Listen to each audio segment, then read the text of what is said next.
For several weeks now, Elena Ruiz has been using her own tip money to buy breakfast for the old man in booth 6. This morning, she is already late on rent. Her mother's insulin needs refilling today, and her nephew is still waiting on school money she does not have. Then the old man walks in again, counting a few coins with shaking hands and ordering only coffee, while the smell of eggs and bacon fills the diner. Everyone else at Mabel's diner looks away. Elena does not. She sees the frayed coat, the hollow hunger in his eyes, and the expensive watch that does not belong on a man who cannot afford toast. If she helps him again, her family pays the price. She still carries the plate to his table. She has no idea everything is about to change. Before we go any further, comment where in the world you are watching from, and make sure to subscribe, because tomorrow's story is one you don't want to miss. The morning darkness pressed against Elena's bedroom window as her alarm buzzed at 4:30 a.m. She blinked away exhaustion, her muscles still aching from yesterday's double shift. The apartment was quiet, except for the familiar hum of her mother's oxygen machine down the hall. Elena's bare feet touched the cold floor as she padded to the kitchen. The linoleum was peeling at the corners, but she kept it scrubbed clean. Opening the fridge, she took stock of their dwindling supplies. Half a gallon of milk, some eggs, bread that was getting stale. She'd have to stretch it until payday. First things first. Elena gathered her mother's glucose meter and supplies, moving silently past Isaac's room where her nephew slept peacefully. His backpack sat ready by his desk, covered in superhero patches that hid the worn spots. "Mama?" Elena whispered, entering her mother's dim room. Rosa was already awake, sitting up against her pillows. "Mi amor." Rosa smiled tiredly. "You should sleep more. Let me check your sugar first." Elena sat on the bed's edge, taking her mother's hand with practiced gentleness. The meter beeped. 142. "Better today," Elena said, relief in her voice. The new insulin was helping, even if it cost nearly a week's tips. Rosa patted Elena's cheek. "Don't worry so much about me."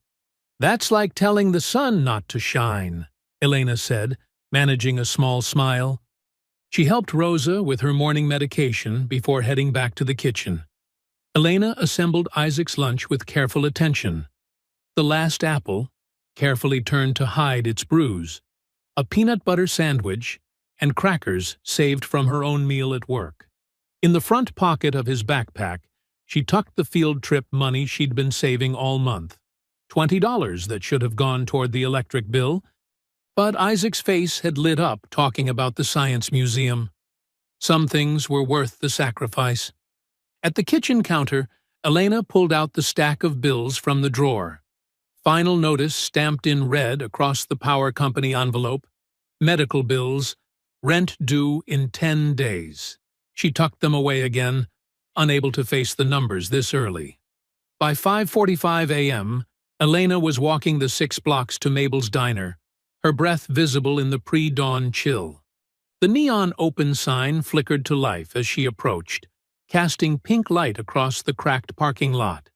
Inside, the familiar scent of coffee and griddle grease welcomed her. Mabel was already there, counting register money with reading glasses perched on her nose. "Morning?" Mabel said without looking up. "Coffee's fresh." Jerry called in sick again. Elena tied on her apron, knowing sick meant hungover. "I can cover his section." She'd been hoping to study the community college brochure during her break, but that would have to wait. The morning rush started with the usual crowd.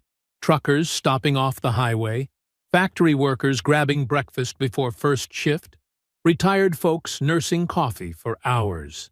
Elena moved between tables with practiced efficiency, remembering every order without writing them down.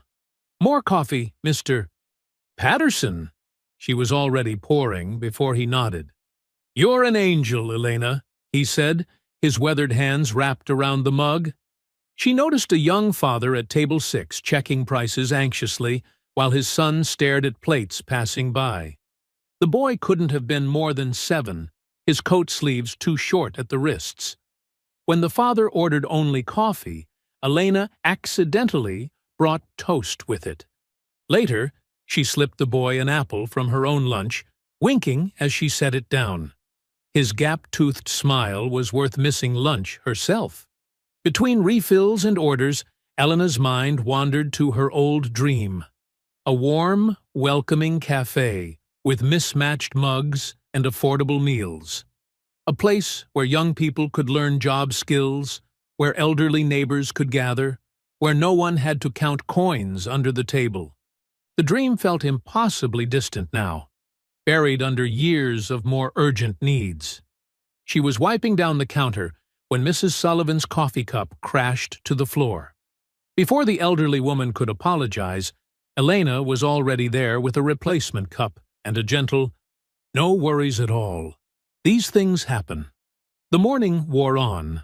Elena's feet ached in her worn sneakers as she carried plates, cleared tables, and smoothed over small crises. A mixed-up order here, a spilled drink there. She handled each with the same steady kindness, even when her own worries pressed at the edges of her mind. The breakfast rush was finally thinning when movement caught her eye. Through the streaked front window, she saw an unfamiliar figure approaching, an elderly man in a faded brown coat that had seen better days. He entered slowly, the bell above the door announcing his arrival. His shoes were polished but worn, his posture proud despite his obvious fatigue. Elena watched as he chose the smallest booth by the window, the one that caught the morning sun. He settled in carefully, his movements deliberate, like someone trying not to draw attention to their own discomfort. She reached for her notepad, straightened her apron, and prepared to greet another person who might need more than just a meal. The elderly man studied the laminated menu with careful attention, his weathered fingers tracing down the columns of prices. Elena gave him a few extra minutes, filling sugar dispensers nearby while watching from the corner of her eye. When she approached his table, his posture straightened slightly, as if gathering dignity. "Good morning," Elena said warmly. "Can I get you started with some coffee?" "Just coffee, please," he replied, his voice unexpectedly refined despite his worn appearance. Black. As Elena poured the steaming coffee, she noticed how his hands stayed beneath the table edge. The soft clink of metal against metal gave away what he was doing, counting coins, probably wondering if he had enough for anything more substantial than coffee. The morning sun slanted through the window, highlighting the frayed edges of his coat collar. Though the garment was clean and carefully maintained, it bore the subtle signs of daily wear. His face held a quiet dignity that made Elena's heart ache. This wasn't someone looking for handouts. This was someone trying to preserve his pride. She touched the tip money in her apron pocket. $12.35 so far. Rosa's diabetes medication would cost $68 even with insurance, and they were already 3 days late refilling it. Every penny today needed to go toward that prescription. The man lifted his coffee cup with slightly trembling hands. When the door swung open from the kitchen, bringing the smell of bacon and pancakes, Elena saw him inhale deeply, his eyes closing for just a moment. A nearby table received their breakfast platters, and she caught him glancing at the steam rising from their eggs. Elena's fingers wrapped around the money in her pocket. Rosa needed that medication. Isaac needed new shoes. The electric bill was overdue. All the practical reasons to walk away crowded her mind. But she couldn't do it. She couldn't let him sit here hungry when she had the power to help, even if it meant going without lunch herself.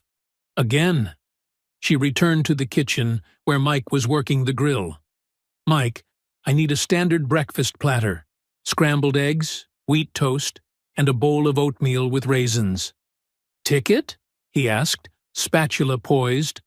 "Kitchen mistake," Elena said smoothly. "I'll handle it." A few minutes later, she approached the man's table with the loaded plate and bowl.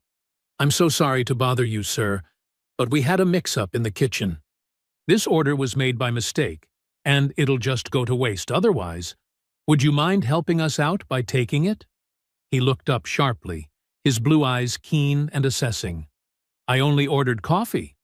"I know," Elena said, already setting down the plate. "But food waste is such a shame, isn't it?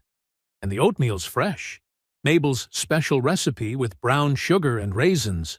His hands remained still on the table. "Young lady, Please," Elena said softly. "It would really be doing us a favor." Something passed between them in that moment.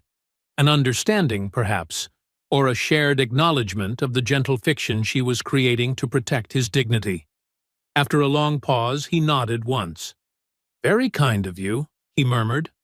Elena smiled and turned away quickly, giving him privacy with his breakfast. Through the rest of her shift, she made sure his coffee stayed full, but otherwise let him eat in peace. She noticed he cleaned every plate methodically, using the toast to wipe up the last traces of egg yolk. When he finished, she slipped his check face down on the table, charging him only for the coffee. She watched him lay out coins carefully, counting them twice before standing to leave. He met her eyes briefly on his way out, inclining his head in a slight bow that spoke volumes. After he left, Elena took $7 from her tips and rang up the breakfast platter properly, adjusting the inventory. Her stomach growled as she cleared the table, reminding her that lunch break was approaching. But she couldn't spare any more money today, not with Rosa's medication waiting. The rest of her shift passed in a blur of coffee refills and sandwich orders. By evening, her feet aching and her stomach empty, Elena finally walked the 6 blocks home. She found Rosa in her usual chair, watching Isaac do homework at the kitchen table. "Did you eat dinner, mi hija?" Rosa asked, studying Elena's tired face with maternal concern. "Oh, yes," Elena lied smoothly, managing a smile. "We had some extra club sandwiches at the end of my shift." She kissed her mother's cheek, then Isaac's head, before retreating to her room. In private, Elena emptied her apron pockets and counted the day's earnings twice. $43 in tips, minus the $7 she'd spent on the old man's breakfast.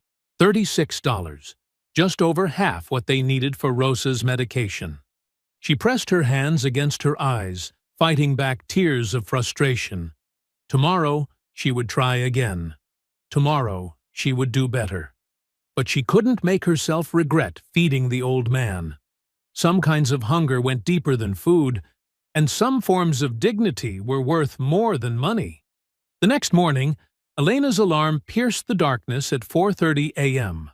Her stomach cramped as she rolled out of bed, a reminder of yesterday's missed meals.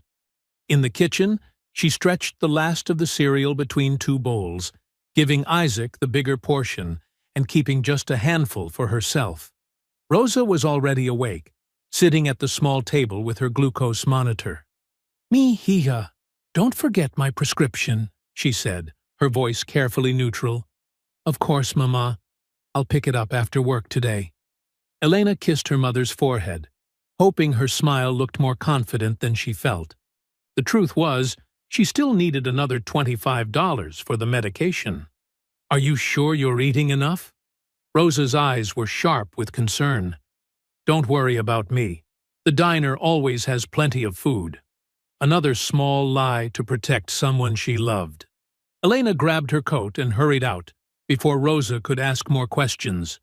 The pre-dawn air bit through her thin jacket as she walked the familiar blocks to Mabel's diner. Christmas lights still hung in a few windows, though January was nearly over. The town always seemed to hold on to holiday decorations a little too long, as if afraid to let go of any spark of cheer. Inside the diner, Elena tied on her apron and started the morning routine. Brewing coffee, wiping down tables, filling sugar dispensers. Her movements were automatic after so many years, letting her mind wander to the bills waiting at home. Maybe she could pick up an extra shift on Saturday if Mabel needed help. The breakfast rush started right on schedule, truckers wanting eggs and hash browns, factory workers grabbing coffee before their shifts, a few regular retirees sharing toast and gossip. Elena moved between tables with practiced efficiency, remembering how each customer liked their eggs, who needed extra napkins, whose coffee cup should never run empty. At precisely 7:45, just like yesterday, Walter appeared at the door. He wore the same carefully brushed coat, his silver hair neatly combed despite the wind outside. He chose the same booth by the window, his movements deliberate and dignified. Elena approached with fresh coffee. "Good morning, sir. Coffee to start?" "Yes, thank you." His voice carried that same unexpected refinement. He studied the menu with careful attention, though Elena suspected he had memorized every price yesterday. "Just the coffee?" she asked gently when he set the menu aside. "Yes, that will be fine." His hands disappeared beneath the table again, and Elena heard the familiar sound of coins being counted. She hesitated only a moment before heading to the kitchen. Yesterday hadn't been a one-time crisis for this man. This was his routine, his careful rationing of whatever small income he had. The thought made her chest ache. "Mike," she called to the cook, "I need another kitchen mistake breakfast." Mike raised an eyebrow, but didn't comment. He'd worked with Elena long enough to trust her judgment. This time, she added a small bowl of fruit beside the oatmeal.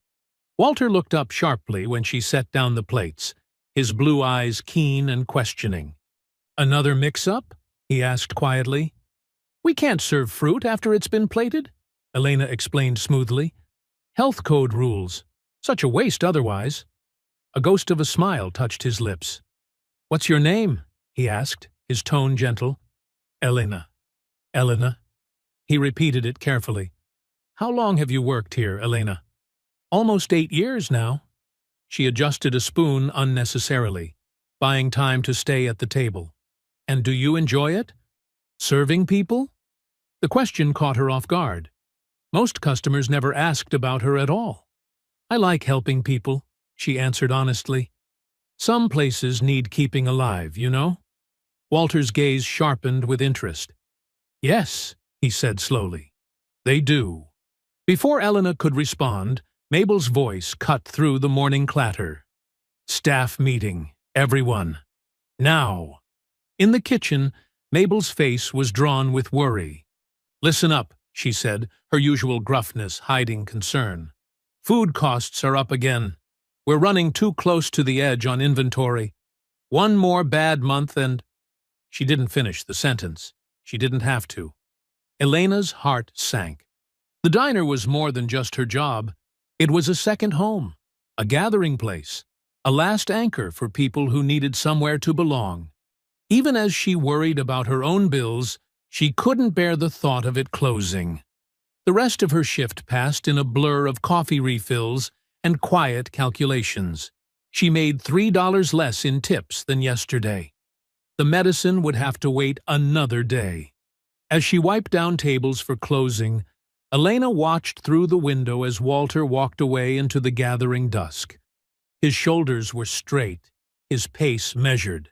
But something in his solitary figure made her wonder where he went at night, where he slept, what circumstances had brought him here. She locked up the diner with heavy thoughts and heavier feet, knowing tomorrow would bring the same impossible choices between helping others and providing for her own family. The next morning arrived too soon. Elena's eyes felt gritty from another night of tossing and turning, her mind spinning with numbers that refused to add up. Rosa's medicine, Isaac's field trip money, and now the diner's uncertain future weighed on her as she unlocked the front door at 5 a.m. The empty diner was peaceful in the pre-dawn darkness.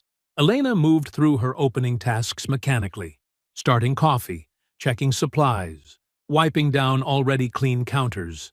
The sound of the heat clicking on barely covered the whisper of rain against the windows. At exactly 7:45, Walter appeared. His coat was damp from the drizzle, but his posture remained perfectly straight as he settled into his usual booth. Elena brought coffee without being asked. "Good morning," she said. warming yesterday's half-full cup. Nasty weather out there. Indeed. Walter's eyes crinkled slightly. Though the coffee makes up for it. Elena hesitated, then added, Kitchen-made extra oatmeal today, with brown sugar. It had become their careful dance, her offerings wrapped in little fictions, his graceful acceptance that preserved his dignity. When she returned with the steaming bowl, she noticed his hands were especially unsteady. The next morning was clearer, but colder. Walter arrived precisely on schedule, and Elena had his coffee ready. This time, she brought him scrambled eggs with toast, claiming another table's order had been mixed up. They exchanged quiet words about the forecast, the morning paper, the way sunrise painted the old brick buildings across the street. Friday brought a small rush of workers heading to early shifts. Elena juggled multiple tables but still managed to slip Walter a warm breakfast sandwich. He thanked her with a slight nod, then surprised her by asking, "The young boy who comes in after school, is he yours?" Elena glanced toward Isaac's usual booth, now empty. "My nephew," she said softly. "I'm raising him." Walter didn't press, but his expression held understanding rather than pity. Elena found herself adding, "After my sister passed, 3 years ago now. He seems like a thoughtful child. I've noticed him doing homework." "He is." Elena's voice carried pride through the sadness. "He works so hard. Never complains." The following Tuesday, Walter spent longer than usual studying the dining room, while Elena refilled coffee cups. His gaze traced the water stain spreading across one ceiling tile, lingered on the duct tape holding a vinyl booth together, noted the way Mabel massaged her knee as she worked the register. "This place has history," he observed when Elena brought his usual breakfast. 52 years, she confirmed. Mabel's mother opened it, back when the mills were still running. And now? Now we take care of who's left. Elena straightened a sugar packet holder. Not everyone can afford the fancy places by the highway. Walter nodded slowly. Places endure because someone keeps choosing them. The words settled in Elena's chest like a warm stone. They felt personal, as if he'd seen past her cheerful efficiency to the daily choice of showing up, staying steady, keeping faith in something larger than herself. Through the rest of the week, their morning exchanges continued. Walter asked small but careful questions about the town, the regulars, the rhythm of diner life. Elena found herself sharing more than she intended. About Isaac's art projects, Rosa's garden before she got sick, her own abandoned dreams of culinary school. Walter listened with genuine interest, offering neither judgment nor false encouragement. Sometimes he simply nodded, as if confirming something to himself. Elena noticed he watched everything, how she handled difficult customers, calmed kitchen tensions, remembered regulars' dietary restrictions without being reminded. The following Monday morning brought heavy fog and few customers. Walter nursed his coffee longer than usual, while Elena reorganized the pie case. When she passed his table later, she found it empty, except for a folded $20 bill beneath his cup. A note beside it read simply, "For the pie case, not for me." Elena picked up the money with trembling fingers. The gesture struck her heart. Not just the unexpected help, but the way he'd framed it. He was protecting her pride as carefully as she'd guarded his. She tucked the 20 into the register, imagining fresh pies in the case. Warm pieces served to people who needed sweetness in their day. She glanced out the foggy window, but Walter had already disappeared into the gray morning. Only his empty coffee cup remained, still warm to the touch. The next morning dawned crisp and bright, sunlight glinting off frost-covered cars in the diner's parking lot. Elena tied her apron with practiced motions, her mind drifting to the $20 bill Walter had left yesterday. The gesture had kept her awake last night, wondering if he somehow knew about her small deceptions with his meals. She glanced at the clock. 7:40 a.m. 5 minutes until Walter's usual arrival time. Elena started his coffee brewing and pulled out a clean mug, arranging cream packets just so. The morning regulars filtered in: Tom from the hardware store, Sarah who drove the school bus, the construction crew that always wanted extra syrup with their pancakes. 7:45 came and went. Elena's eyes kept darting to Walter's empty booth while she poured coffee and took orders. By 8:15, worry gnawed at her stomach. She'd never seen him miss a morning, not once in these past weeks. "Order up," Mabel called from the kitchen window, making Elena jump. She delivered plates of eggs and hash browns, refilled coffee cups, but her thoughts stayed with Walter's absence. During a quiet moment, she wrapped a warm biscuit and banana in paper napkins, tucking them into her apron pocket. Maybe on her break, she could walk the nearby streets, check the park benches where she sometimes saw elderly folks resting. The breakfast rush was in full swing when the first black SUV pulled into the lot. Elena barely noticed it through the window, focused on juggling plates of French toast and bacon. But then another identical vehicle appeared. And another.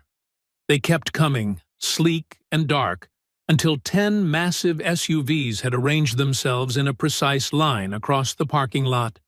The diner fell silent. Forks paused midway to mouths. Every head turned to watch as men and women in expensive suits emerged from the vehicles.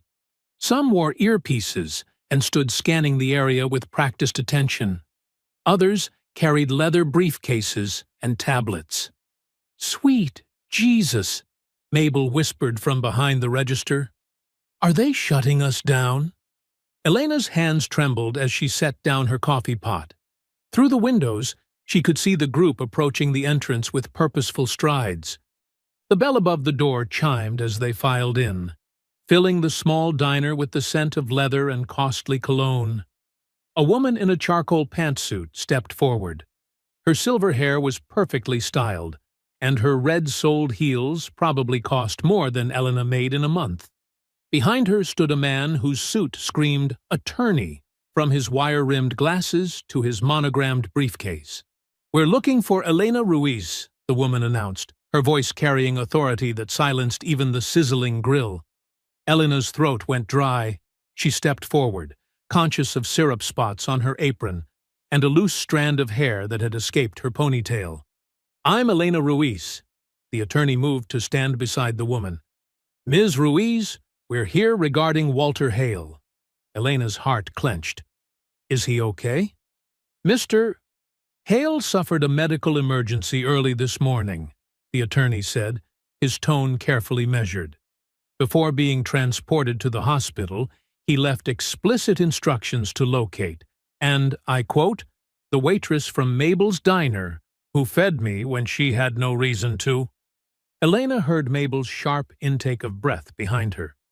The attorney continued, "What you may not know is that Walter Hale is the founder and majority shareholder of Hale Industries. The manufacturing complex on the north side? That's just one small part of his enterprise." The room spun slightly. Elena gripped the edge of a nearby table. The Walter she knew, her quiet morning regular who counted coins under the table, was a corporate titan. "Mr. Hale has been living privately since stepping back from public life 5 years ago," the silver-haired woman explained. "He's been evaluating certain things, including this establishment and its staff." The attorney cleared his throat. "He was quite clear that you've been covering his meals from your own earnings, Ms. Ruiz, without recognition or expectation of repayment." Heat flooded Elena's cheeks. All those careful deceptions, the extra breakfasts, the mistaken orders, hadn't fooled Walter at all. He'd known exactly what she was doing. "Mr. Hale has requested your presence at the hospital," the woman said, "if you're willing to come with us." Elena looked back at Mabel, who stood frozen behind the register, then at her regular customers, whose faces showed the same shock she felt. The biscuit and banana still weighed in her apron pocket, a simple kindness now revealed as something much more complicated. I need to tell my mother where I'm going, she managed. We've already sent a car to explain the situation to Mrs. Ruiz, the attorney said smoothly, and to ensure your nephew gets safely to and from school today. They'd thought of everything. Elena untied her apron with shaking fingers and handed it to Mabel, who finally found her voice. Go on, Mabel said gruffly, but her eyes were soft with concern. We'll manage here. The silver-haired woman gestured toward the door, and Elena followed her out into the morning sunshine. The SUV's leather seats were cool and pristine. As they pulled away, Elena watched through the tinted window as her familiar world, the worn diner, the worried faces, her ordinary life, receded into the distance. The elevator doors opened onto the 12th floor of Madison Memorial Hospital, and Elena stepped into another world. Gone were the bustling corridors and crowded waiting rooms of the public floors below. Here, thick carpeting muffled footsteps and original artwork hung on walls painted in soothing earth tones.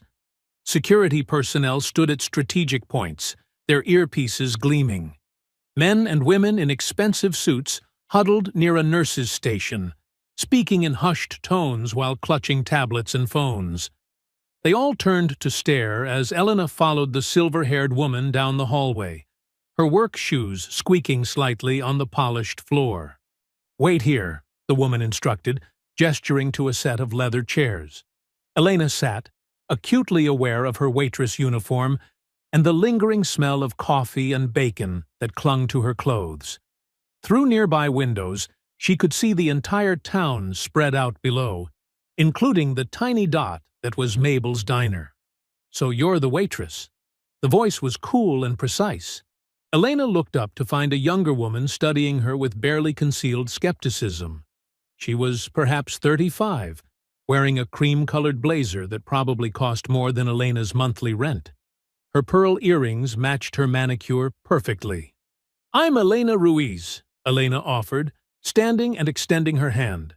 The woman ignored it. Vivian Hale. Walter is my grandfather. Her tone suggested this fact alone gave her the right to pass judgment. Tell me, Ms. Ruiz, did you know who he was when you started your little charity project? Heat crept up Elena's neck. No. He was just a customer who looked hungry. How convenient. Vivian's perfectly shaped eyebrows arched. And you didn't think to notify anyone? The manager? Social services? You just took it upon yourself to feed him for free? He wasn't asking for help, Elena said quietly. He was trying to keep his dignity. His dignity! Vivian's laugh was sharp. While you pocketed his change and marked his meals as mistakes? We've seen the receipts, Miss Ruiz. Very creative accounting. Before Elena could respond, the silver-haired woman returned. He's awake. The doctor says we can see him briefly. Vivian straightened her blazer. I'll go first, of course. Family should... He's asking for Ms. Ruiz, the woman cut in. Specifically. Elena followed them down another hallway to a private room. Medical equipment beeped softly, and morning sunlight streamed through wide windows. Walter lay propped up slightly on pristine white pillows, looking smaller than she remembered but still alert. His eyes found her immediately. Everyone out, he said, his voice hoarse but firm. Except Elena. Vivian started to protest, but Walter raised one hand weakly. Please, Vivian, give us a moment. The room cleared reluctantly. Elena stood awkwardly until Walter gestured to a chair beside his bed. I'm sorry, he said once she'd settled, for the deception. You knew? Elena's voice cracked slightly. The whole time? Walter's smile was tired but warm. That you were paying from your tips? Yes. I saw you count the same bills twice some mornings. Noticed how the meals never appeared on the register screen? Embarrassment washed over Elena. All her careful schemes had been transparent. Why didn't you say something?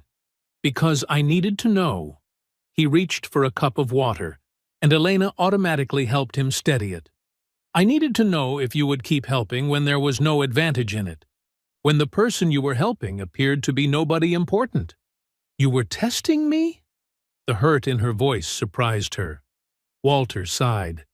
I've spent years surrounded by people performing kindness for cameras, for tax write-offs, for social capital. My own family. He glanced at the door.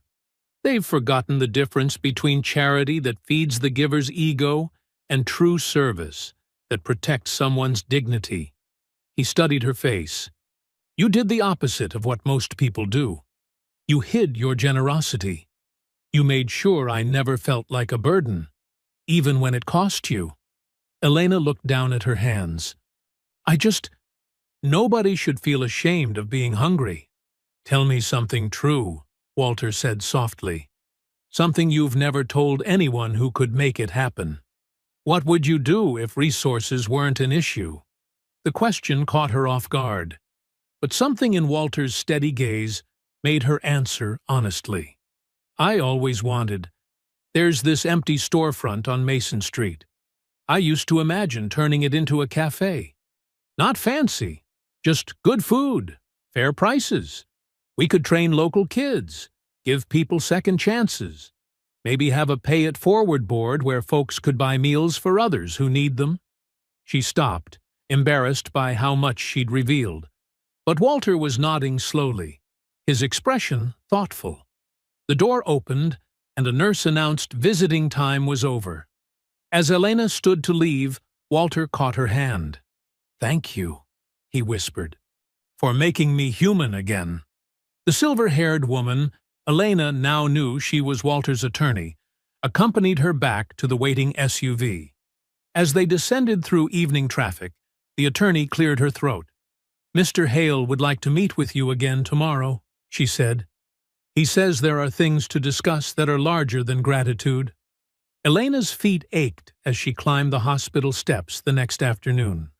The morning shift had been particularly demanding, with customers peppering her with questions about Walter and the mysterious SUVs. She'd deflected as best she could, focusing instead on coffee refills and breakfast orders. Rosa had gripped her hand before she left home. Mihija, be careful, she'd warned, dark eyes worried. Rich people's problems can swallow poor people whole. Isaac had hugged her tightly, whispering, But what if it's something good, Tia Elena? The same security team escorted her to Walter's room, but today the atmosphere felt different. Walter sat more upright, his color better, though medical equipment still beeped steadily around him. A small table had been pulled close to his bed, covered with folders and documents. Elena? He smiled, gesturing to the chair beside him. Thank you for coming back. How are you feeling? She asked, settling into the chair. Strong enough for an important conversation. He tapped the folders. I've been thinking about Mabel's diner. Elena's stomach tightened. Mr. Hale, if this is about the free meals... Walter, please, he corrected gently. And no, this is about something much larger. He opened one of the folders. The building housing Mabel's diner is owned by a development company that's been raising rent steadily while ignoring repairs. The property has multiple liens against it. Mabel is drowning in debt trying to keep it afloat. Elena's chest constricted. She'd suspected things were bad, but hearing it confirmed made her dizzy. How do you know all this? I had my team look into it yesterday. Walter's eyes were kind but intense. I want to purchase the building through my foundation, clear the debts, renovate it completely. And then, he paused, watching her carefully. I want to install you as managing partner under a community trust we'll establish. Elena stared at him. I don't understand. It gets bigger, Walter continued. The diner would become the centerpiece of a local initiative. Job training programs for young people, affordable meals for families struggling to make ends meet, scholarships for teenagers like Isaac. He pulled out more papers. We'd create a sustainable model that could be replicated in other communities. Mr. Hale, Walter. Elena's voice shook slightly. I'm just a waitress. I don't know anything about running a business or managing programs. Don't you? Walter's voice grew firm. I watched you for weeks. You handle difficult customers with grace. You remember everyone's preferences and stories. You notice who needs extra care before they ask. You protect people's dignity while solving their problems. That's leadership, Elena. But the woman who covered my meals without making me feel like a charity case? Who carries other people's burdens while hiding her own? Who keeps choosing kindness even when it costs her? Walter leaned forward. That's exactly who should be leading this initiative. Before Elena could respond, the door opened. Vivian entered with two older men in expensive suits. Board members, Elena guessed from their authoritative manner. Grandfather, Vivian's voice was carefully controlled. Are you sure you should be discussing business so soon after your health crisis? I'm quite sure, Walter replied firmly. Elena, these are Jonathan Pierce and Richard Townsend from our board of directors. The men nodded coolly. Ms. Ruiz, Pierce said, we understand you've developed quite an interesting relationship with Mr. Hale. Through serving him free food without authorization, Townsend added. Actually, Walter cut in, through showing exactly the kind of character we claim to value in our community outreach mission. Elena sat straighter. I never asked for anything from Mr. Hale. I only wanted to help someone who was hungry. How convenient that your help was directed toward someone of considerable means, Vivian observed. I didn't know who he was, Elena said quietly, and I help anyone who needs it. Ask anyone at the diner. That evening, Elena visited Mabel at home, needing to understand the diner's true situation. The older woman's hands trembled as she pulled out stacks of bills and bank notices. I've been robbing Peter to pay Paul for 3 years now, Mabel admitted. One more bad winter might finish us. I just couldn't bear to tell everyone. Her eyes filled with tears. That place was my mama's whole life. Now it might die on my watch. Back home, Elena found Isaac at the kitchen table, colored pencils scattered around him. He was drawing with intense concentration, a bright new sign for the diner, complete with twinkling lights and fresh paint. The word "Welcome" arched over the door in careful letters. Elena stood behind him, one hand on his shoulder, staring at the hopeful scene he'd created. Her heart raced with equal measures of possibility and fear. The future suddenly felt vast and uncertain, full of both promise and peril. The next morning, Elena's fingers brushed against Isaac's folded sketch in her purse as she walked to work. The paper had become like a talisman, carrying both hope and weight. The drawing showed the diner as Isaac imagined it could be, bright, welcoming, full of life. But this morning, even the familiar walk felt different. She noticed a neighbor watching from behind curtains, and the usual nod from Mr. Peterson at the hardware store lasted a bit longer than normal. Inside Mabel's diner, the morning light revealed every crack and stain she'd grown used to ignoring. The vinyl booths showed their age, the ceiling's watermarks seemed darker, and the ancient coffee maker sputtered more than usual. Still, the breakfast regulars filled their usual spots. Truck drivers claimed their stools, and the smell of bacon and coffee wrapped around her like a familiar blanket. Did you see the paper? Jenny, the morning cook, thrust the local gazette at Elena. A small article mentioned Walter Hale's hospitalization and included a blurry photo of the SUVs outside the diner. The word redevelopment appeared twice. Don't let it distract you, Mabel called from the register. Tables need clearing. But distraction proved impossible when 3 men in suits arrived mid-morning. They introduced themselves as Walter's property assessment team, pulling out tablets and measuring tools. They photographed the kitchen equipment, tested faucets, and examined the electrical panel while customers watched with undisguised interest. "Look at this wiring," one man muttered. "Complete overhaul needed." "Foundations solid, though," another noted. "Good bones." During their lunch break, Mabel pulled Elena into the storage room. The older woman's face had softened from its usual stern expression. "I've been thinking," Mabel said, fidgeting with her apron strings. "Maybe change wouldn't be the worst thing." She gestured at the shelves of dwindling supplies. "I've been fighting so hard just to keep the lights on. I forgot what Mama always said about this place. It's not about the building. It's about the welcome inside it." Elena touched Mabel's arm. "I would never want to change that part." "I know." Mabel's voice grew thick. "That's why, well, if someone had to take this place forward, I'm glad it might be you. You understand what matters here." By afternoon, Mayor Thompson himself stopped in for coffee, talking loudly about community development grants and historic district funding. The local bank manager followed shortly after, mentioning small business loans with surprising enthusiasm. Elena kept serving, refilling, clearing, but she felt the weight of every eye, heard the whispers behind every menu. That evening, Rosa listened quietly as Elena described the day's events over their simple dinner of beans and rice. Isaac had already gone to bed, his sketch now hanging proudly on the refrigerator. "Mama, it feels impossible," Elena admitted. "Like a dream I'm afraid to trust." Rosa stirred her tea slowly. "Mi amor, I want everything good for you. But remember, when powerful people suddenly offer gifts, there are always strings attached. Be careful which ones you let them tie to you." "Walter seems different," Elena protested. "He understands what the diner means to people." "Perhaps," Rosa nodded, "but he is not the only one with power in his world.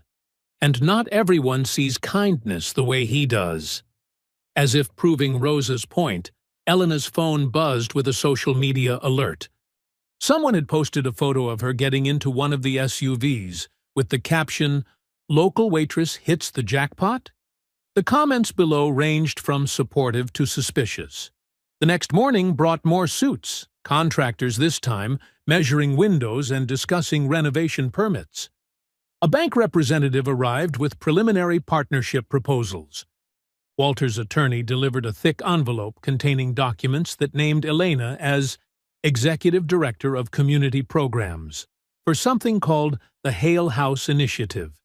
For the first time in years, Elena felt her chest expand with real hope. She imagined Isaac attending college, Rosa getting proper medical care, young people training in a renewed kitchen.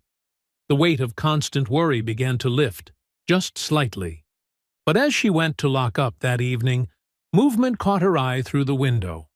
Vivian Hale stood in the back alley, her expensive phone raised to photograph the kitchen entrance. When she noticed Elena watching, she didn't even pretend to be embarrassed.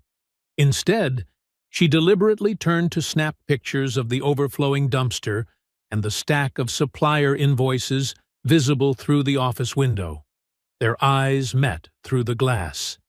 Vivian's gaze was cold and calculating, the look of someone searching for weakness. She lowered her phone slowly, nodded once, and walked away into the gathering dark. The hospital's rehabilitation wing had been transformed overnight. Security guards lined the hallways, and a small podium faced rows of chairs where local reporters sat clutching notepads and cameras. Elena smoothed her borrowed blazer, the nicest thing she owned, and tried to steady her breathing. "Stand here, please." Walter's assistant guided her to a spot beside his wheelchair. Walter looked frail under the lights, but his eyes held their usual sharp intelligence. "Ready?" he asked softly. Elena managed a nod, though her heart hammered. The room filled with clicking cameras and murmured conversations. She recognized faces from the diner. Tom from the Gazette, Sarah from Channel 6, even that blogger who always ordered extra napkins with his coffee. Walter cleared his throat and began speaking, his voice carrying surprising strength. "For those who remember, Mabel's Diner was once the heart of this town. When factories ran 3 shifts, it never closed. When families struggled, somehow there was always an extra plate. That spirit of community hasn't died. It just needs renewed resources to thrive again. He detailed the renovation plans, describing updated kitchens, expanded seating, and preserved historic features. But it was more than just a building project. The Hale Community Initiative would provide job training, affordable meals, and educational support. Elena felt tears prick her eyes as Walter announced a scholarship fund for local students. And leading this effort, Walter continued, will be someone who already demonstrates the values this program represents. Elena Ruiz understands that true service isn't about profit. It's about dignity, opportunity, and hope. The questions began immediately. Elena managed to answer without revealing too much about their private interactions, focusing instead on possibilities for the future. "We want to create a place where everyone belongs," she said, surprising herself with her steady voice. "Where young people can learn skills, where families can afford good meals, where nobody has to pretend they're not hungry." After the formal announcement, the day became a whirlwind. Old-timers brought faded photographs of the diner from decades past, celebrations, first dates, late-night gatherings after high school football games. Mr. Davidson from First Regional Bank approached with talk of flexible financing options. "We've been waiting for something like this," he said. "The whole downtown could turn around." Elena's phone buzzed constantly. Isaac's principal called about potential scholarship opportunities. The vocational school director wanted to discuss training partnerships. Even the mayor stopped by, mentioning grant programs and tax incentives. In a quiet moment, Mabel pulled Elena aside, her usual gruffness softened by emotion. "Been running that place 30 years, she said, wiping her eyes. "Thought I'd have to watch it die. Now maybe I can step back, knowing it's in good hands." She pressed a ring of old keys into Elena's palm. "These go to everything.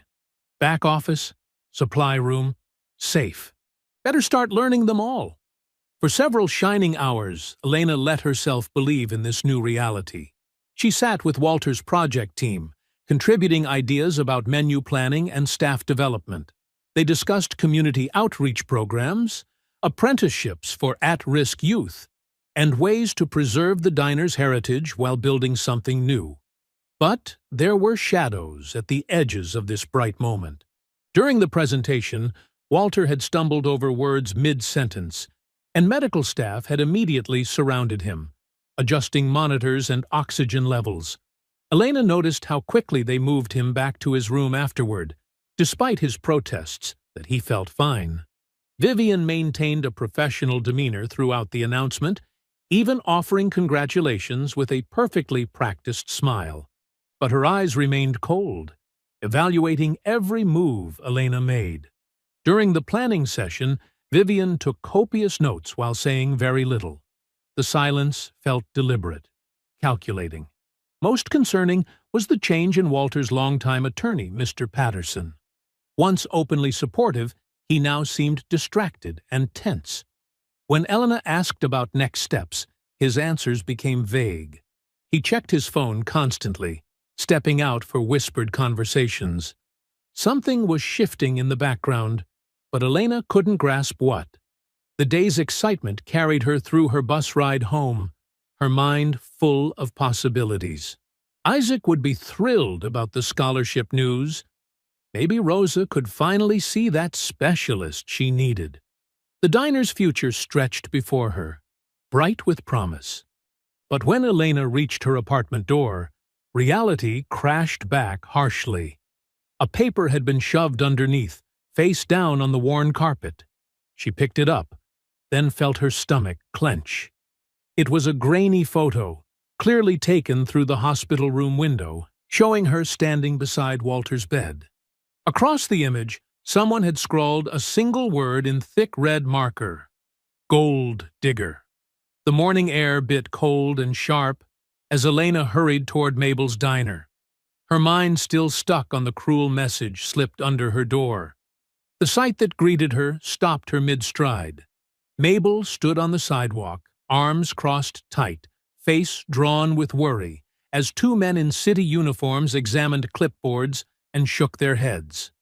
"Complete shutdown, effective immediately," one inspector declared, affixing a bright orange notice to the front door.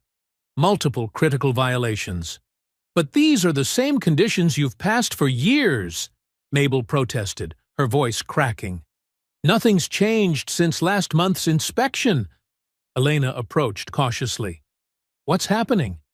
The second inspector turned, his expression hardening as he recognized her. "Health code violations, improper food storage, inadequate refrigeration maintenance, expired permits." He flipped through pages. "And apparently some concerning reports about unauthorized food distribution." Mabel's face fell. "What reports?" Elena's phone buzzed. A local news notification appeared. "Scandal at historic diner. Waitress accused of food theft and fraud." Her hands trembled as she opened the article to find her own photo staring back, alongside details of unclaimed breakfast orders and manipulated tickets spanning weeks. "Is it true?" Mabel demanded, her eyes searching Elena's face. "Were you giving away food without recording it?" Elena started, but the truth caught in her throat. How could she explain that mercy had seemed more important than money? That feeding a hungry man had felt right, even knowing it broke rules? The inspectors methodically documented violations in the kitchen. The temperamental freezer that sometimes ran warm. The crack in the floor tile they'd covered with a mat. The ceiling leak they'd managed with buckets during rain. All the small imperfections they'd worked around for years suddenly became ammunition. Elena's phone kept buzzing. Text messages poured in, some supportive, others accusatory. A former regular customer walked past, averting her eyes. Another stopped to stare openly, whispering to her companion. By mid-morning, the final blow landed. Walter's attorney called, his voice strained. "I'm sorry, Elena. There's been an emergency injunction filed against the trust. Ms. Hale and several board members are challenging Mr. Hale's mental competency. All projects are frozen pending review. And they've requested you have no further contact with Mr. Hale."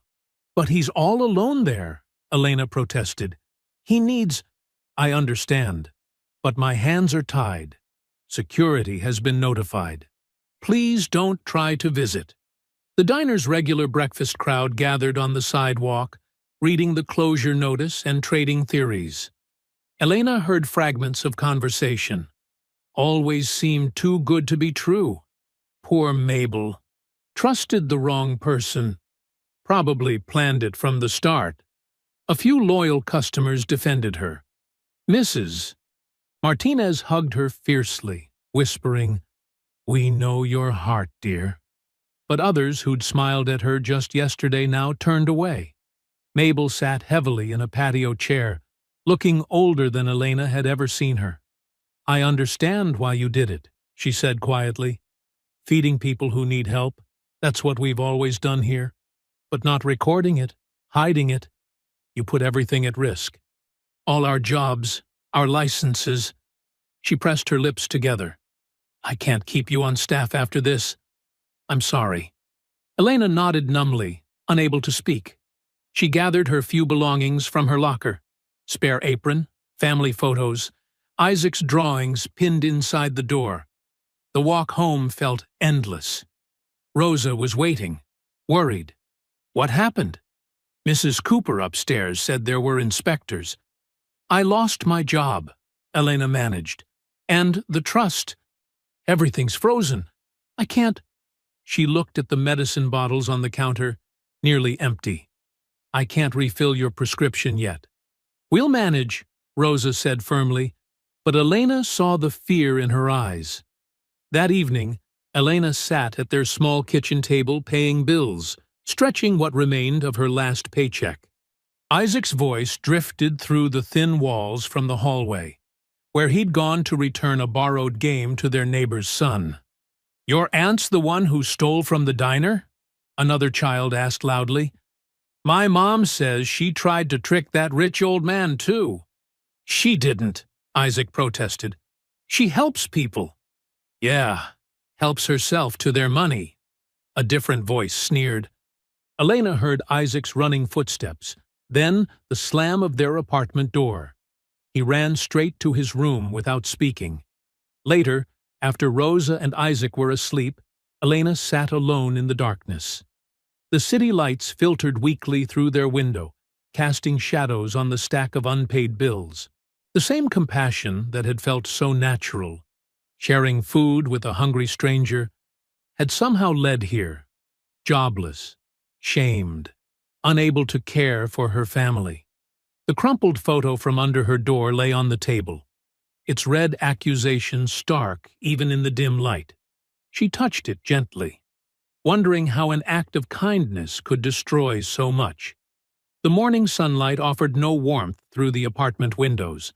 Elena stood in their small kitchen, mechanically opening and closing cabinets, counting what remained. Half a box of pasta, 3 cans of soup, some stale bread. The refrigerator held little more than condiments and a carton with maybe 2 eggs left. Rosa's pill organizer sat on the counter, compartments nearly empty.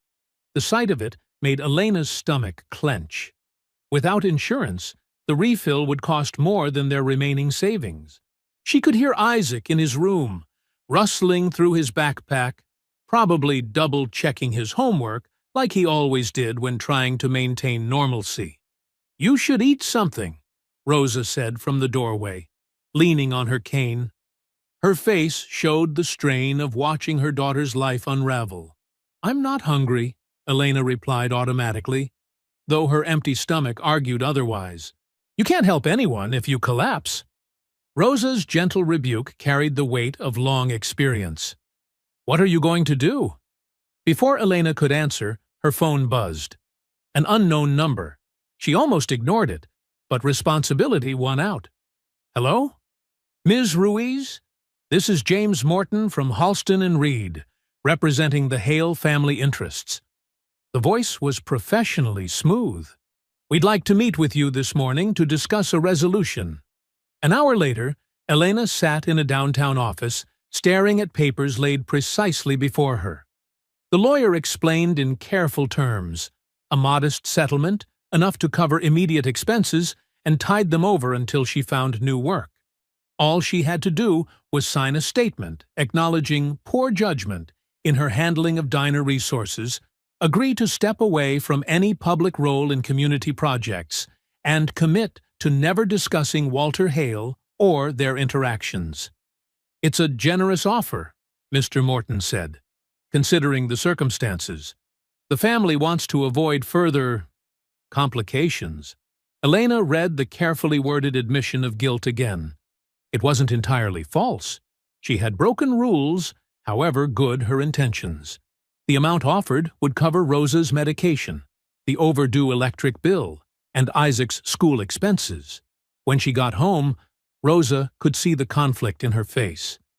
"Majita," she said softly, "sometimes pride must bow to necessity. Isaac needs stability. Your mother needs medicine. There is no shame in choosing survival." Elena unfolded the papers again, staring at the signature line.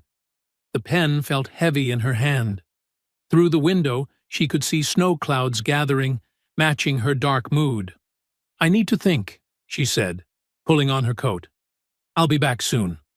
The walk downtown was bitter cold. Elena found herself on the street where Mabel's diner stood dark and silent, its windows reflecting gray sky like tired eyes. Several regular customers stood on the sidewalk, peering inside as if attending a wake. Mr. Johnson, who'd come for coffee every morning for 30 years. Mrs. Peters, who brought her grandchildren for pancakes on Sundays. They nodded to Elena, their faces showing more sorrow than judgment. Through the glass, she could see Mabel at a booth, surrounded by stacks of papers. Elena hesitated, then knocked softly. After a moment, Mabel came to unlock the door. "Thought I might find you here," Mabel said, her voice gruff but not unkind. "Come in before you freeze." Inside, the diner felt wrong. Too quiet, too still. Mabel returned to her paperwork, sorting receipts into piles. Elena stood awkwardly until Mabel sighed and gestured to the opposite seat. "I'm still mad," Mabel said bluntly. "But I've been doing these books all morning, and you know what I found? We've been running at a loss for months before any of this happened. I kept cutting corners, stretching supplies, ignoring problems because I couldn't bear to see this place die." She met Elena's eyes. "And I let you carry the weight of feeding people who needed help, pretending not to notice because it kept my conscience clean. That shame's on me." Before Elena could respond, Mabel's radio crackled with a weather alert. The storm was intensifying. Power outages likely. The church shelter downtown was asking for emergency volunteers, worried about their elderly residents if heating failed. Elena's phone buzzed again. The lawyer, asking about the settlement papers. She touched the folder in her coat pocket, feeling the weight of the choice it represented. Security versus truth. Safety versus service. Outside, the first heavy snowflakes began to fall, thick and fast. Within minutes, the street disappeared under white. Elena's phone lit up with a text from the church coordinator. "Power flickering here. Any chance you know how to organize emergency meals?" The snow fell in thick curtains as Elena hurried from her apartment, carrying 2 canvas bags stuffed with whatever food she could gather. Her neighbors had quickly emptied their own pantries when she knocked. Canned vegetables, dried pasta, half-empty boxes of crackers. Mrs. Rodriguez from 3B had even insisted on giving her a large pot of homemade soup she'd just finished cooking. The church shelter's windows were dark when she arrived, the power already out. Inside, elderly residents huddled under blankets, while volunteers passed out flashlights. The coordinator, Sarah, rushed to meet her. "Thank God you're here," Sarah said, her breath visible in the cold air. "We've got at least 50 people who need hot food, and more keeping coming in from the apartments down the street." Elena surveyed the situation with the same steady focus she'd used during countless busy shifts. "The kitchen here runs on electric stoves? Everything's down. We can't even brew coffee." Elena pulled out her phone. "Give me 20 minutes." She called Mike at the auto shop first. He had a large propane grill he used for summer cookouts. "Bring it," she said, "and any fuel you've got." Next, she contacted the hardware store owner who lived above his shop. "We need extension cords, work lights, anything battery-powered you can spare." The covered lot beside Mabel's diner was perfect, protected from snow, close to the shelter, with good ventilation for the grill. Within an hour, a makeshift kitchen materialized. Volunteers strung battery-powered lights between posts. The grill threw off welcome heat as Mike got it running. Someone brought folding tables from the church basement. Elena moved through the space with quiet authority, directing people without raising her voice. "We'll heat the soup in batches. Set up the bread station here. Keep the hot chocolate separate for the kids." Her diner training showed in every efficient decision. The crowd grew as word spread. A police officer brought coffee urns from the station. The grocery store manager arrived with day-old bread and pastries. 3 teenagers Elena recognized from the diner appeared with their parents' camping stoves, perfect for heating more soup. She was stirring a fresh pot when she heard the familiar jingle of keys. Mabel stood at the diner's side door, her face unreadable in the strange light. "Freezer's still good," Mabel said gruffly. "Be a shame to let it all go bad." She disappeared inside and returned pushing a cart loaded with supplies, frozen vegetables, meat that could be grilled, containers of prepared sides that hadn't sold before the closure. They worked together without discussing it, falling into the rhythm of countless shared shifts. Mabel handled the grill while Elena organized serving stations. When an elderly man apologized for needing seconds, Elena gave him the same dignified smile she'd once given Walter. "There's plenty," she said, filling his bowl. "Please eat." The night deepened. Snow continued falling. Utility trucks crawled past with their yellow lights flashing. Elena made sure every worker got hot food and coffee. She noticed faces in the crowd that had turned away from her at the diner days earlier, now watching thoughtfully as she worked. Mr. Peterson, who'd made a show of refusing to sit in her section after the scandal broke, accepted soup with mumbled thanks. Mrs. Wheeler, who'd shared the cruel social media posts, quietly joined the volunteer line. Even the local reporter who'd written about the stealing allegations helped distribute blankets without touching his phone once. "You don't have to do this," Mabel said during a quiet moment, her voice softer than usual. "Not after everything." Elena wiped steam from her face. "Yes, I do." Near midnight, the crisis rhythm finally slowed. The shelter had power again. Most residents were warm and fed. Elena was boxing up leftover bread when she noticed a young woman in a drenched wool coat hovering nearby. Despite her disheveled appearance, something about her crisp manner suggested Walter's legal team. "Ms. Ruiz?" The woman glanced around nervously. "Could I speak with you privately? It's important." Elena nodded, too tired to be suspicious. They stepped into the shadow of the diner's awning, where the young woman reached into her bag and withdrew a sealed envelope.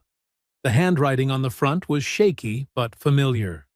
Inside the darkened diner kitchen, the battery-powered lantern cast long shadows across familiar equipment, now silent and cold. Elena's hands trembled slightly as she held Walter's envelope. Mabel stood beside her, arms crossed, while their unexpected visitor shifted nervously from foot to foot. "I'm Nora Bell," the young woman said, water still dripping from her coat onto the floor. "I'm a paralegal at Morton & Associates. We handle much of Mr. Hale's personal legal work." She glanced toward the windows as if checking whether anyone could see them. "What's happening to you? It isn't right."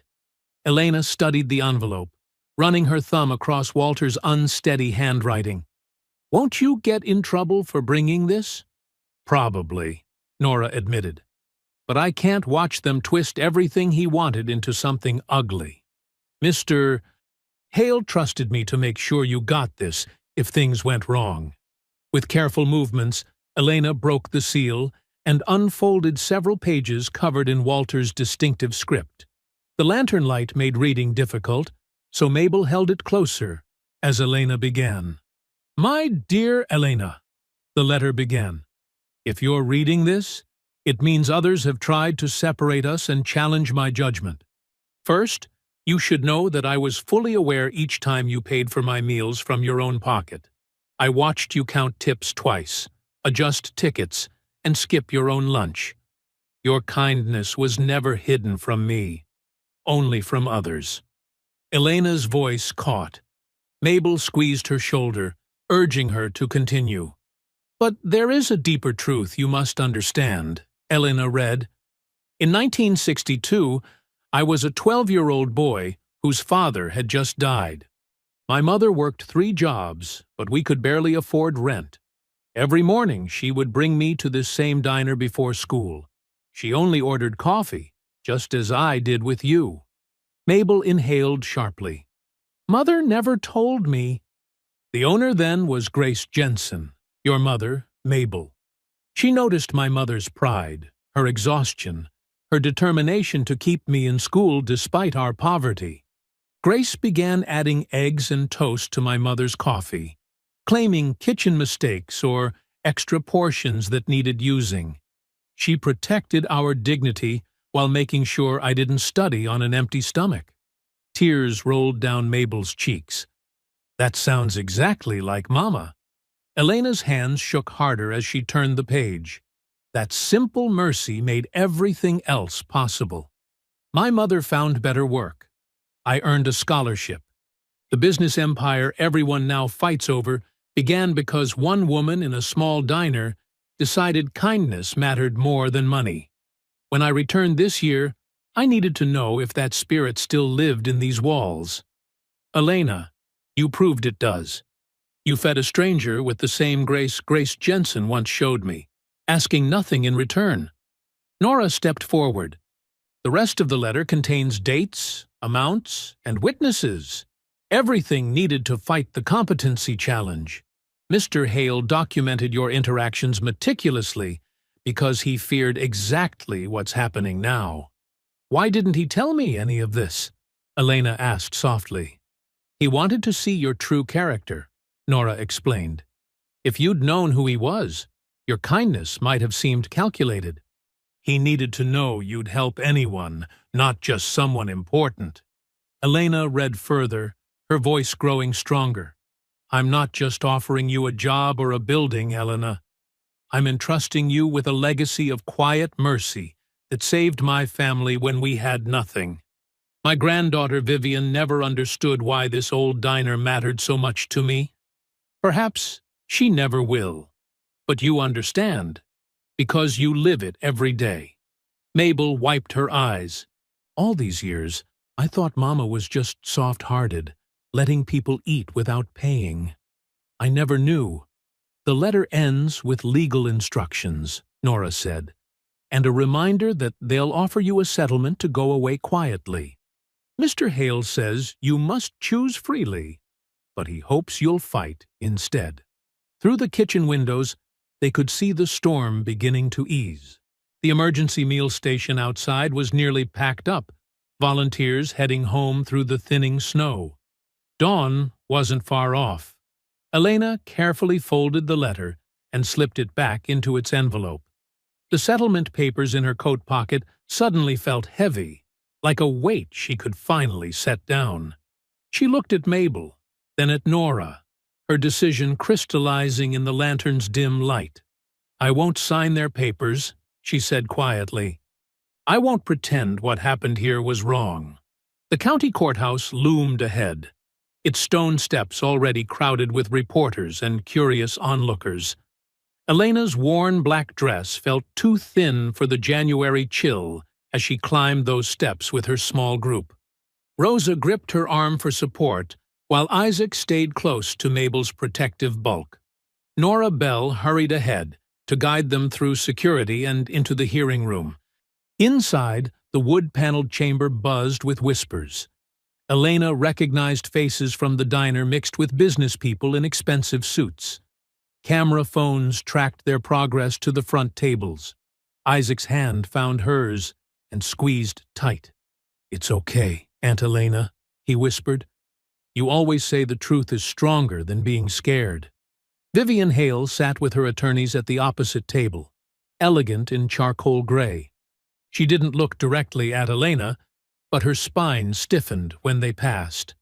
The judge, an older woman with steel-rimmed glasses, studied papers while they settled into place. All rise, the bailiff called out, and the proceedings began.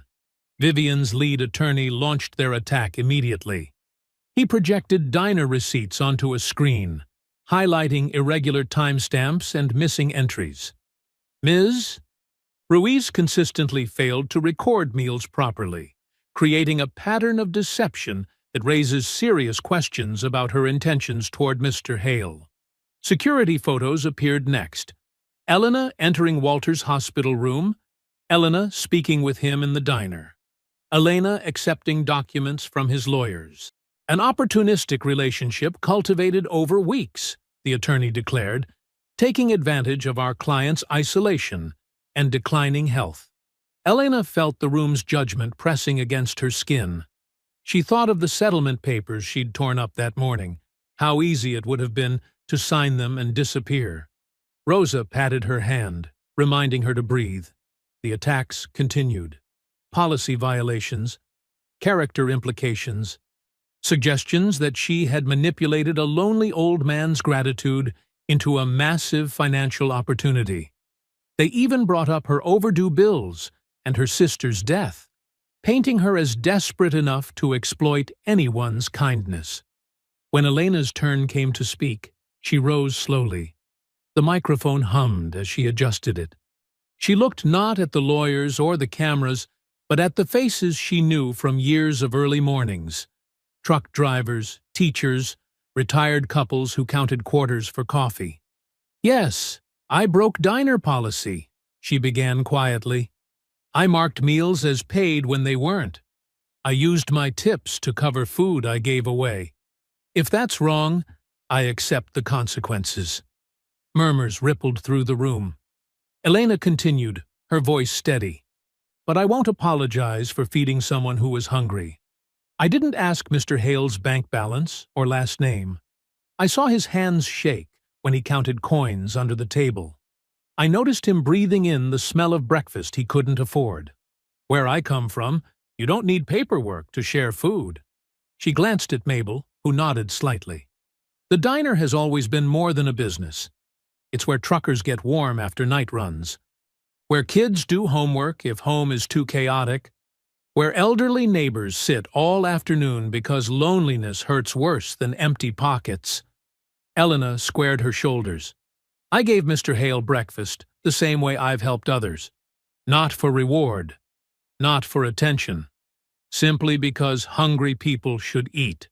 Nora stood then, approaching the judge with Walter's letter and a thick folder of supporting documents. "Your Honor, we submit Mr. Hale's personal testimony and contemporaneous notes documenting his interactions with Ms. Ruiz. He recorded dates, amounts, and his own clear intentions regarding both the meals and his later decisions." As the judge reviewed the materials, a commotion arose in the hallway. The doors opened to reveal medical personnel with a transport chair. Walter Hale, thin but alert, was being wheeled carefully into the chamber. "I apologize for the dramatic entrance, Your Honor," Walter said, his voice frail but clear. "But some truths require personal witness."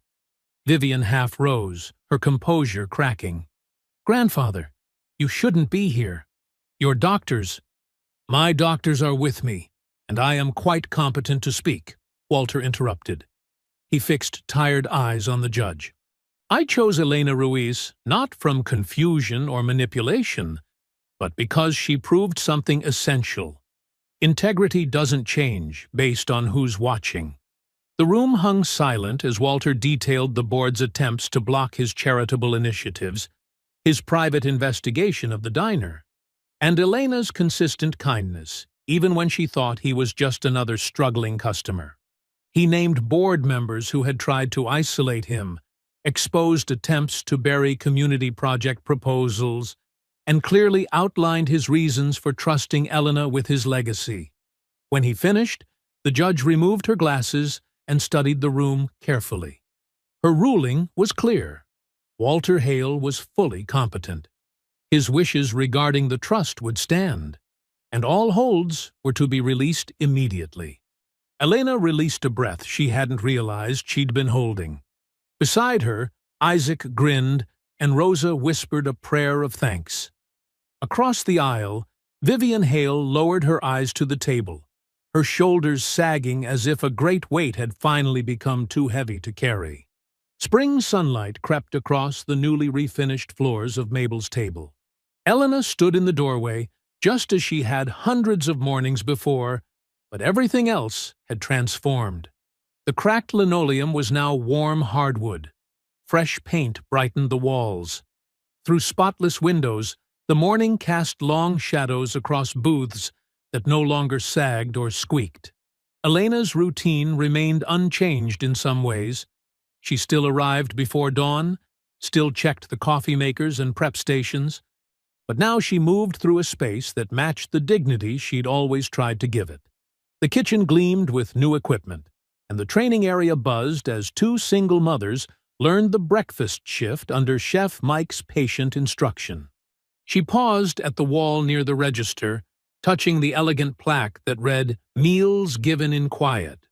Below it hung 4 framed photographs: Mabel's mother from the 1950s, her kind eyes and flour-dusted apron capturing a generation of service; Walter's mother, holding him as a small boy outside the original diner; Walter himself during his weeks as their anonymous regular; and Elena, caught unaware while sliding a free breakfast to a teenager who'd been sleeping in his car. "Getting sentimental this morning?" Mabel called from the counter, her voice gruff with affection. She sat like royalty on her cushioned stool, reading glasses perched on her nose as she reviewed the previous day's numbers. She'd insisted on keeping the books even after Elena offered her full retirement. "Just grateful," Elena replied, straightening the fresh flowers on the counter. The diner's finances were stable now. Rosa's insulin arrived regularly, and Isaac's private school uniform hung pressed in his closet. But Elena made sure they never forgot the lean times that had shaped them. The bell chimed as Vivian Hale entered, wearing casual clothes instead of her usual business suit. She'd been coming in twice a week, slowly thawing, though this was her first early morning visit. Her heels clicked against the hardwood as she approached the counter. "Is it too early to discuss the scholarship program?" Vivian asked, her formal tone not quite hiding her uncertainty. "We have 20 applications from local students, and I thought, well, I'd value your input on the selection criteria." Elena gestured to a booth. "Join me for coffee?" "The kitchen's making Walter's oatmeal recipe this morning." A flash of emotion crossed Vivian's face at her grandfather's name. She nodded, sliding into the booth while Elena brought 2 steaming mugs and a plate of fresh scones. They spread the applications between them, and Elena noticed how Vivian had flagged stories similar to her own. Students raising siblings, working multiple jobs, choosing between textbooks and groceries. "You understand their circumstances better than I do," Vivian admitted quietly. "I want to help, but I don't want to." "Presume. We'll figure it out together," Elena assured her. The partnership was new and still awkward, but it felt right, like healing spreading outward. Through the windows, Elena saw Isaac arriving with his backpack. He liked doing homework in the corner booth before school, proud to be part of the place that had changed their lives. The training kitchen staff called cheerful greetings as he settled in with his books. The morning light strengthened, painting everything gold, when Elena noticed a man hesitating outside. His clothes were clean but worn, his expression a familiar mix of hunger and shame. He entered slowly, chose the smallest booth, and studied the menu far too long, just as Walter once had. When Elena approached, she saw his hands beneath the table, counting coins. His eyes stayed fixed on the coffee prices, shoulders tense with the math of dignity versus need. "Coffee, please," he said quietly. "Just coffee." Elena nodded, keeping her face neutral and warm. "The kitchen made extra breakfast skillets this morning during training. Would you mind helping us out by taking one? Otherwise, it goes to waste, and Chef Mike gets grumpy about food waste." The man's throat worked. "I don't want to be any trouble." "No trouble at all," Elena assured him, already turning toward the kitchen. She returned with a full breakfast: eggs, potatoes, fresh fruit, and toast. She set it down with the same casual grace that had once preserved Walter's pride, then walked away before the man could protest. From the counter, she watched him slowly begin to eat, his shoulders gradually relaxing. Mabel caught her eye and smiled, a lifetime of understanding passing between them. The wall of photographs seemed to glow in the morning light, each face a link in a chain of quiet mercy. The diner hummed with life around her. Isaac bent over his books, Vivian making notes about scholarships, new staff learning to carry plates with confidence, regulars greeting each other like family. Elena felt the fullness of it in her chest. The miracle wasn't just that someone had noticed her kindness. It was that now she could do so much more of it, turning one moment of grace into a legacy of hope. I hope you enjoyed that story. Please like the video and subscribe so that you do not miss out on the next one. In the meantime, I have handpicked 2 stories for you that I think you will enjoy. Have a great day.